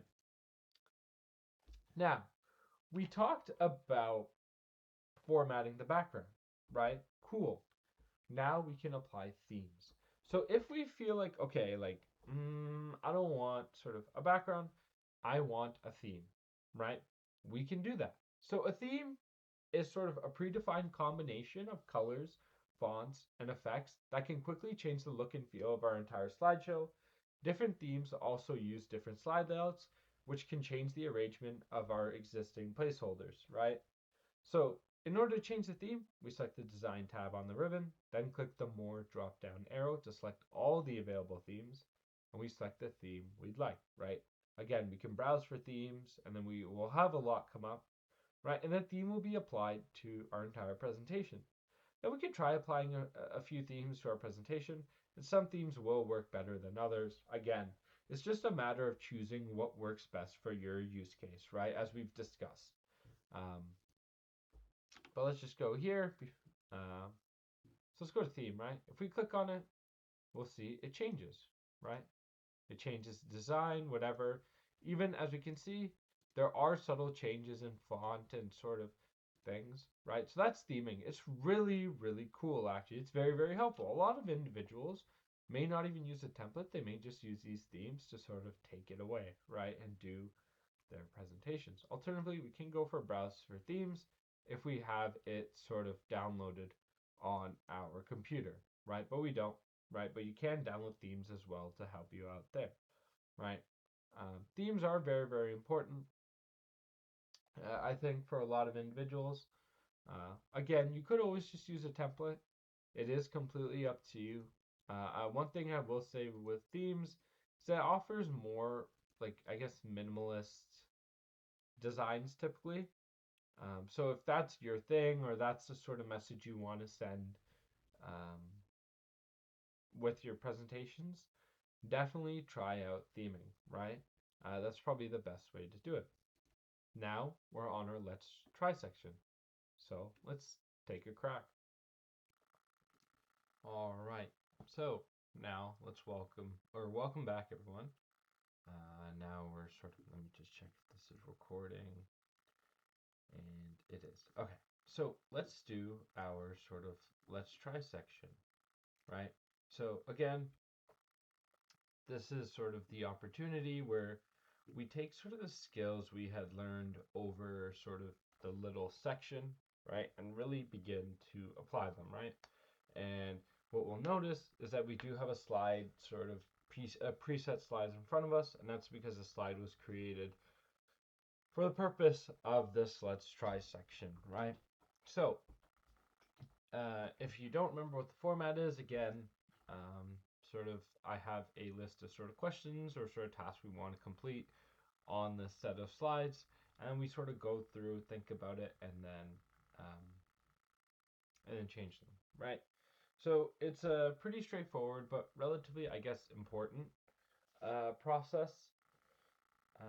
And yeah, without further ado, let's get into it. So I guess the first question is, right? So I guess the first thing we notice when we look at this slide is like, okay, well, it's very boring.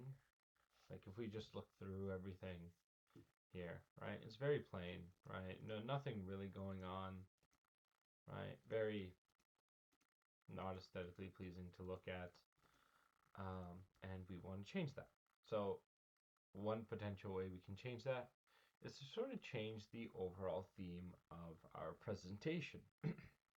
So how would we go about changing the theme of our presentation, everyone? How would we go about doing so? Again, this is a question I really want you to think about um, and see if you can remember.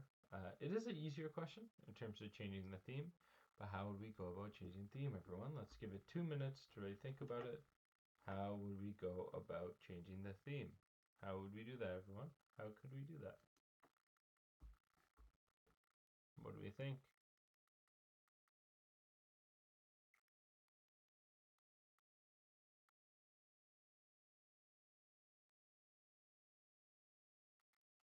What do we think, everyone?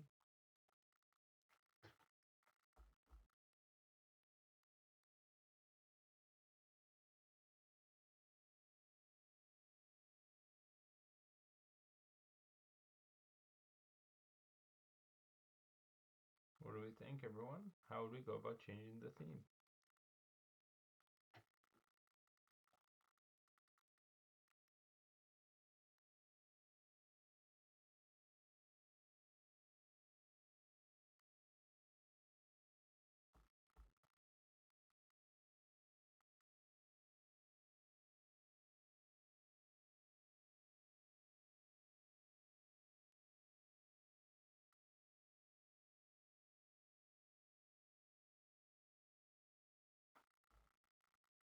What do we think, everyone? How would we go about changing the theme?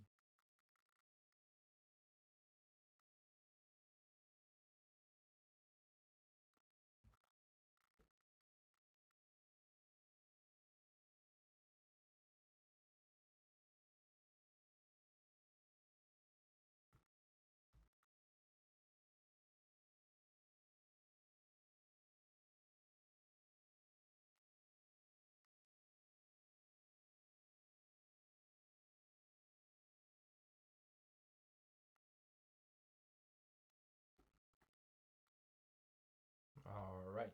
So, how do we change the theme? Well, if we remember, we discussed themes and they were very, very important. But how do we change it? Well, we go to design. Oh, sorry, not design. Yes, design, right? Sorry, I got a little bit confused. Then we can go for theme. So we can select a theme. Hmm.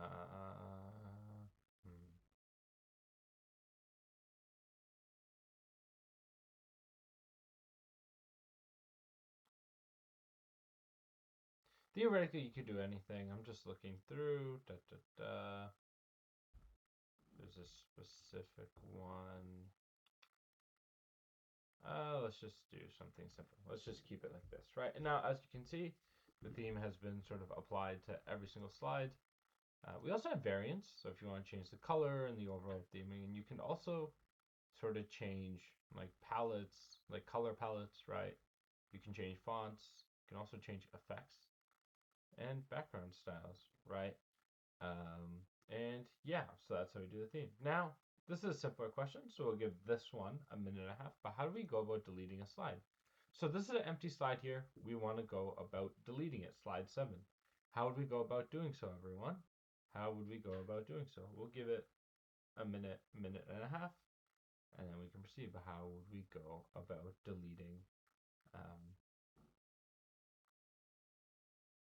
deleting slide 7? What do we think?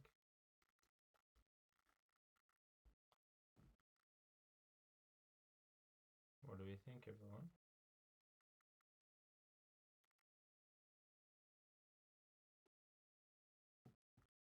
What do we think?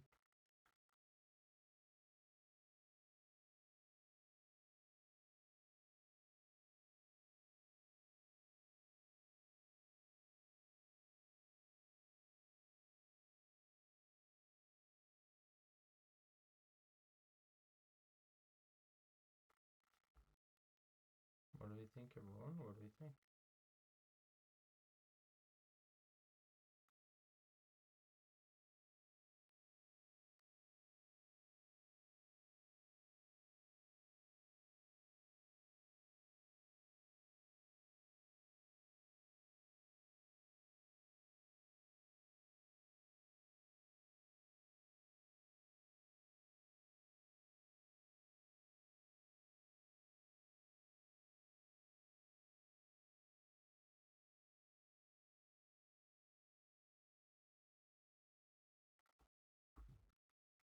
All right, pretty simple. Again, we could go to home just to navigate it, but what we do, right click, we can click delete slide, or we backspace. Cool. Okay, so another simple question, right? We want to add a new slide, but with the title and content placeholder specifically, right? And we want to put it to the end of our PowerPoint, right? So this is a two-part question. So we want to, again, add a new slide with a title and content layout, and we want to add it to the end of our presentation. So we'll give 2 minutes to think about this. How would we go about doing that, everyone? How would we go about doing that? And again, we want to do title and content. We want to do title and content, everyone. How would we go about doing so? How would we go about adding a new slide with the title and content layout?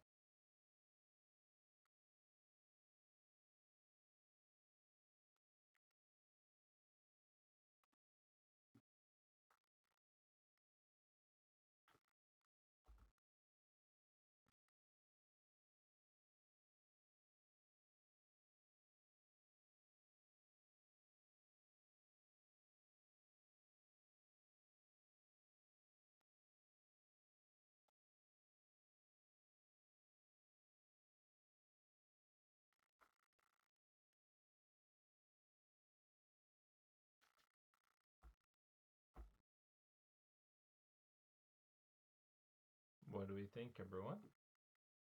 How would we go about inserting a new slide with the title and content and sort of adding it to our presentation?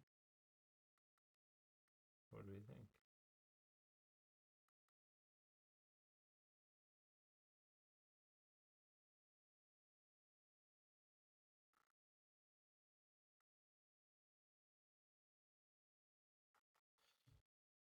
All right, bringing it back. That's pretty easy, right? So we go to new slide, but the distinction is we have to click on this bottom half, right? And we can choose, remember, our type, right? In this case, we'll go title and content, right?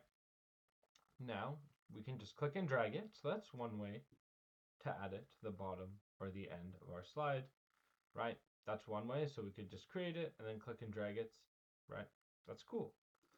Alternatively, what we can do is just place our cursor here right? Or even on the slide before, click new slide, title and content, and it will insert it below, right? That's pretty straightforward there. Let's just, oops. Let's just type dates. Right, cool, right? Now, we want to select the content placeholder and delete it. So let's give this one 30 seconds, everyone. How would we go about deleting the content placeholder? Actually, we don't even need, we know how to do it, right? We just click on it, right? And it opens sort of this, like we see this happen to the placeholder. So again, we can resize, we can drag it around, that sort of thing. We just click on it, backspace, right? Now, another question. So we'll give this 2.5 minutes, right? But I want to insert a text box and type sort of a date here, right? How would I go about doing so, everyone? How do we insert a text box into our presentation, everyone? How would we go about doing so? Does anyone remember? Does anyone remember how we could go about inserting a text box? How could we do so? How could we do so, everyone?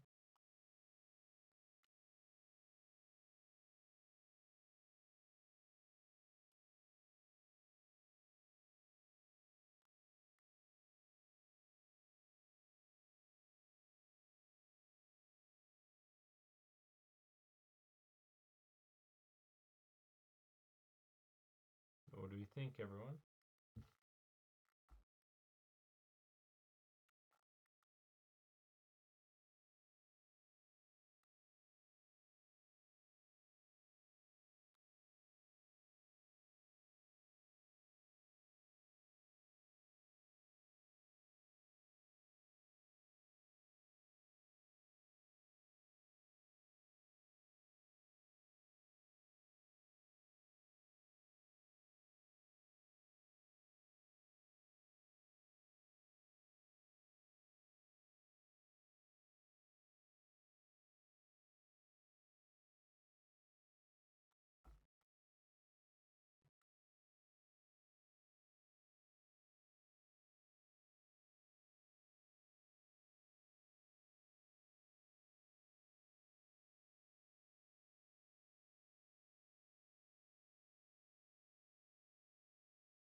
All right.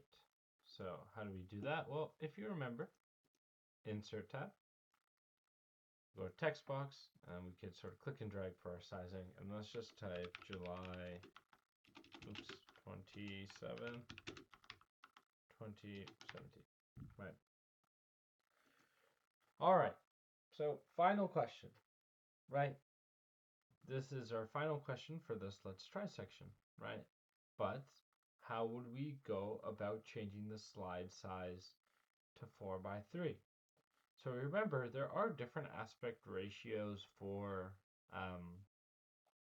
slides, right? Even though like 16 by 9 is typically the default nowadays, you can also change your sort of presentation to sort of fit more of a 4 by 3 format, right? Now, how would we go about doing so, everyone?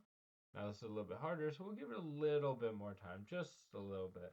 But how would we go about doing so? How would we change the formatting of all our slides to a 4 by 3 aspect ratio, everyone? How would we do that? How could we go about doing so? How could we do that?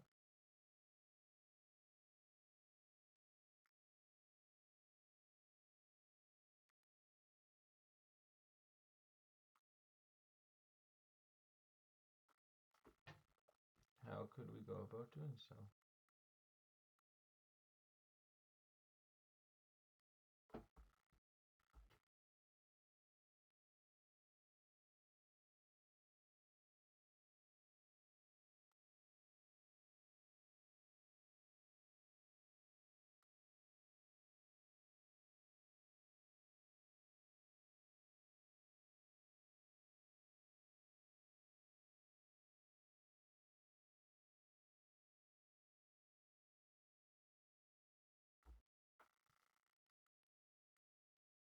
What do we think, everyone?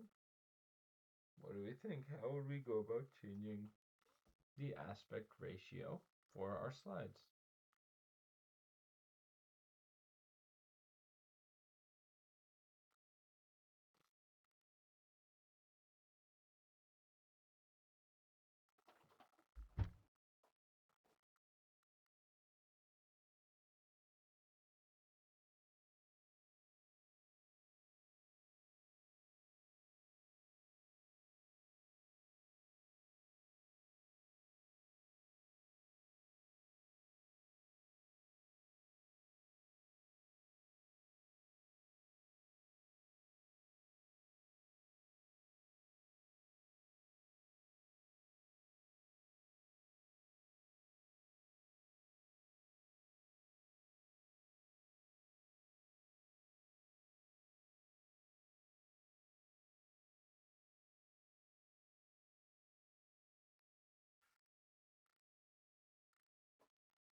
All right. So for the final thing, how do we change it, right?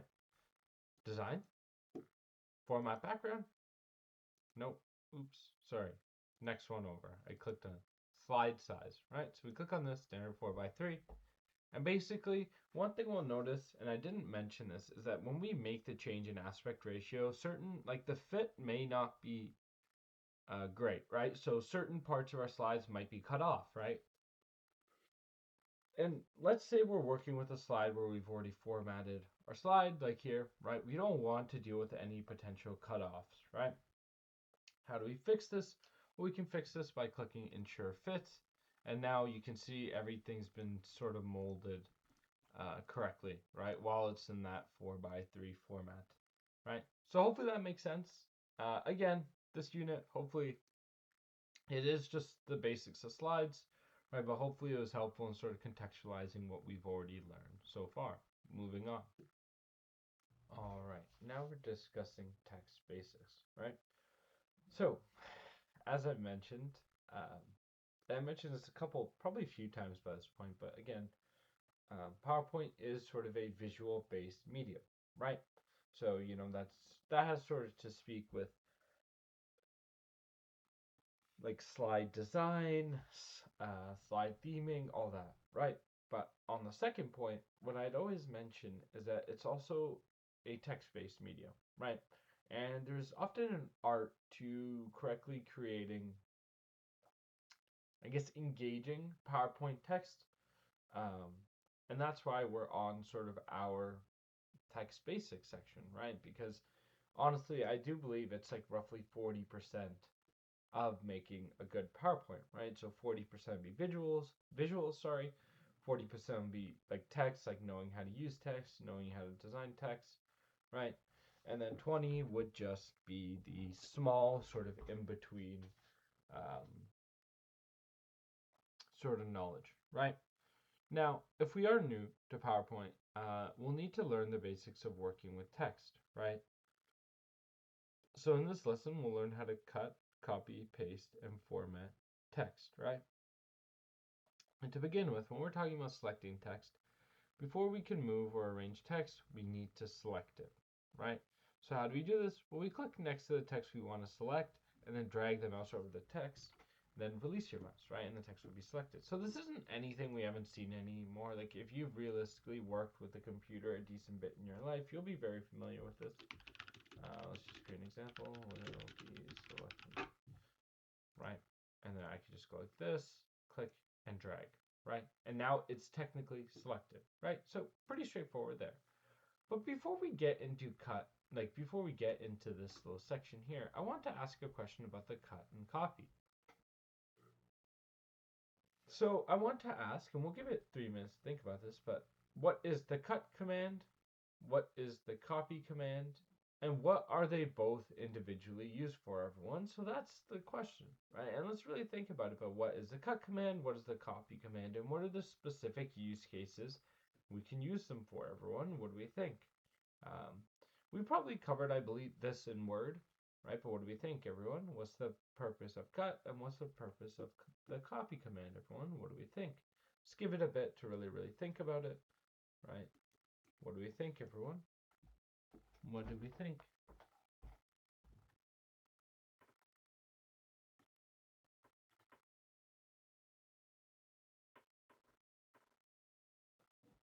think, everyone? How would we cut and or copy? Like, what's the difference between cut and copy? And what does either command do?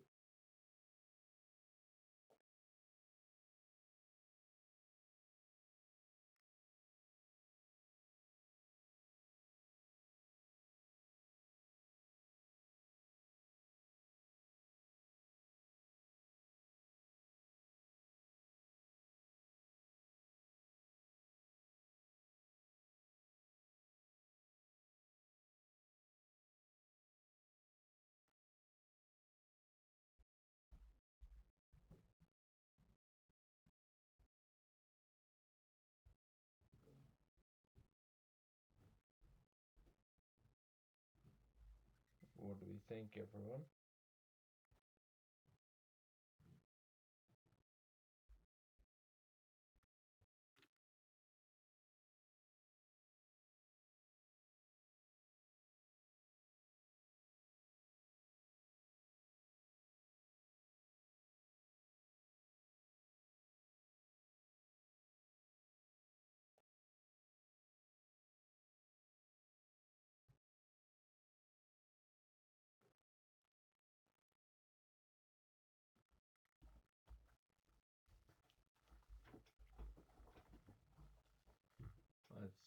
All right. Well, so if we remember, cut and copy, they serve very, very similar, I guess, uses, right?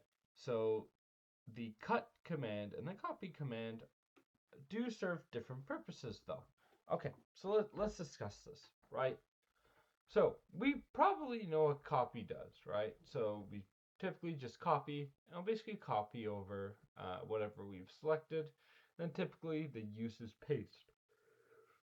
However, the difference between copy and cut is that when we cut a text, it still gets copied, right? Like we can still paste it, but it removes the original location in which it was located, right? So when we do that, it's deleted. So let's just actually, we'll see an example, hopefully, right? And here we go. So now we're talking about copying. So PowerPoint allows us to copy text that is already on a slide and paste it elsewhere, which can save us time. And if we want to move text, we can cut and paste or drag and drop the text, right? To copy and paste text, we simply select the text we want to copy, then click the copy command on the home tab. Then we simply place our insertion point where we want the text to appear, then click on the paste command on the home tab. So let's do this here. Let's just create a new slide.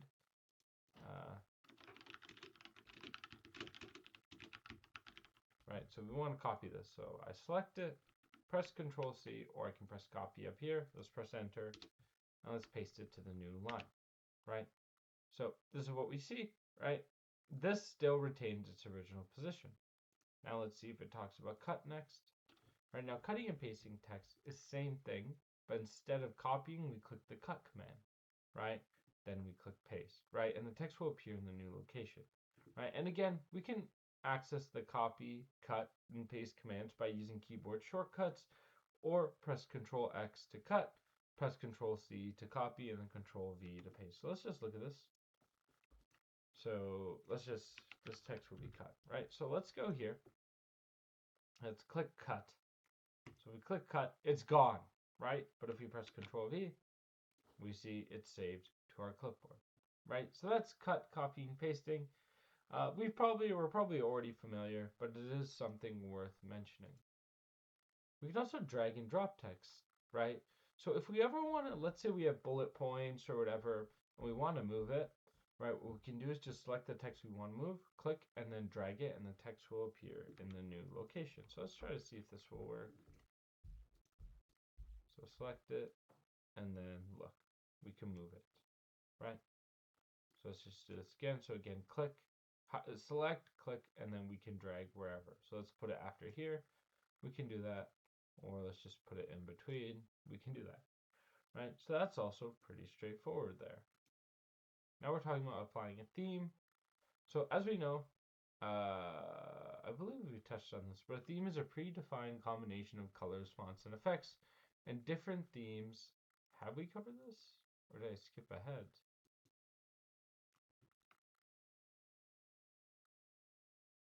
Okay, not really. We did cover it, but just a touch. So a theme is sort of a predefined combination of colors, fonts, and effects, right? That's something we're familiar with. And different themes also use different slide layouts, right? And we've already been using a theme if you don't know it because the default office theme, right?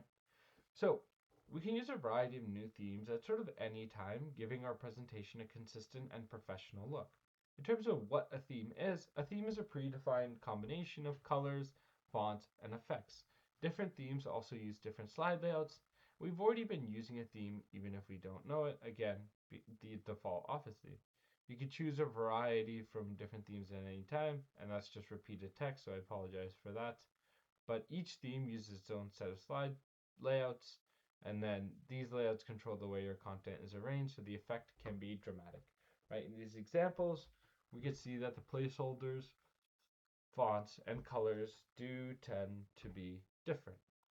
Moving on.